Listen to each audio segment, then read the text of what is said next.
አንድ ሰው የሱና ሰላት መስገድ ጀምሮ ገና ሳይጨርስ የፈርዱ ሰላት ኢቃም ቢባል ምን ማድረግ አለበት? የሱና ሰላት ጀምሮ የፈርዱ ሰላት ለመስገድ ኢቃም ከተባለ ሊጨርስ ካልሆነ በቀር ማቋረጥ ነው የሚገባው። መልእክተኛው ዓለይሂ ሰላቱ ወሰላም ከማ ፊ ሶሒህ ምን ይላሉ? ኢዛ ኡቂመት ሰላቱ ፈላ ሰላተ ኢላ አልመክቱባ። ሰላት ኢቃም ከተደረገ ፈርዱ ሰላት ለመሰገድ ከቀረበ ከግዴታው ሰላት ውጪ ሌላ ሰላት የለም ማለት ፈላ ሰላተ ኢላ አልመክቱባ። وهذا نفي مسلط على حقيقة شرعية ማለት አይቻልም የሚለው ላ የሚለው አፍራሽ ነው። መሰረቱ ሰላት የለም ሲባል የሚፈለግበት ያው አይቻልም ማለት ነው። እና አንዳንድ ዑለማዎች ሌላ ሰላት አትጀምሩ ለማለት ነው ብለዋል። ሌላ ሰላት አትጀምሩ ለማለት ነው እንጂ የጀመረ የፈለገ ቢሆን ይጨርስ ይላሉ።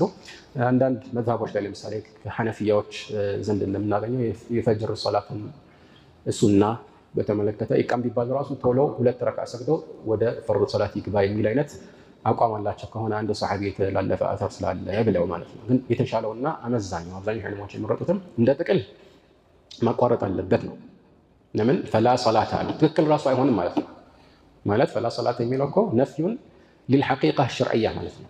ሰላቱ ይበላሻል እንደማለትም ሊሆን ይችላል። ግን የሚፈለገው ያው ፈርዱ ሰላት እንዲደርስ ስለሆነ የቀረው ትንሽ ከሆነ ችግር የለውም ማለት ነው። ትንሽና ትልቅን በምንድን ነው የምንለየው? የቀረው ትንሽ ከሆነ ካለ እንደነ ዑለማዎች የቀረው አንድ ረክዓ ብቻ ከሆነ ችግር የለውም ማለት ነው። አንደኛውን ረክዓ ጨርሶ ሁለተኛው ረክዓ ላይ ከሆነ ማለት ነው መቀጠል ይችላል። የተሻለው ግን ወላሁ አለም የቀረው ከአንድ ረክዓ በታች ከሆነ ይቀጥል የሚለው ነው። ከአንድ ረክዓ በታች ምን ማለት ነው? ከአንድ ረክዓ በታች ከምን በኋላ ማለት ነው? ከሩኩዕ በኋላ ማለት ነው።